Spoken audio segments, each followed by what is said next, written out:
Hi everyone.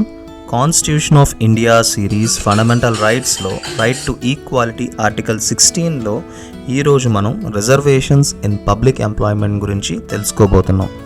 పర్టికులర్గా article 16 clause 4B ఏం చెప్తుంది అని అంటే, స్టేట్ ఒక 1 ఇయర్లో రిజర్వేషన్కు ఉన్న వేకెన్సీస్ ఫిల్ చేయకపోతే వాటిని నెక్స్ట్ ఇయర్కి క్యారీ ఫార్వర్డ్ చేసి వాటిని ఫిల్ చేయొచ్చు. ఇలా చేయడం ద్వారా 50% కోటా అనేది ఎక్కడా ఎఫెక్ట్ అవ్వదు అని ఆర్టికల్ చెప్తుందన్నమాట. సపోజ్ 1 ఇయర్లో టోటల్ వేకెన్సీస్ 100 ఉండి 50 వేకెన్సీస్ రిజర్వ్డ్ కోటా అయితే వాటిలో 30 వేకెన్సీసే ఫిల్ అయ్యాయి. ఆ మిగతా వేకెన్సీస్ని నెక్స్ట్ ఇయర్కి క్యారీ ఫార్వర్డ్ చేసి ఫిల్ చేస్తారు. ఆ ఫిల్ చేయడం వల్ల 70 రిజర్వ్డ్ సీట్స్ పెట్టినా కూడా 50% కోటా ఎఫెక్ట్ అవ్వదు అని చెప్తుంది.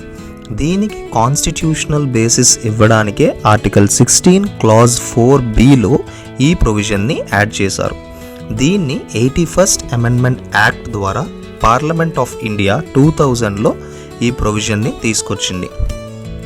ఇదే article 16 clause 4B, reservations in employment in India.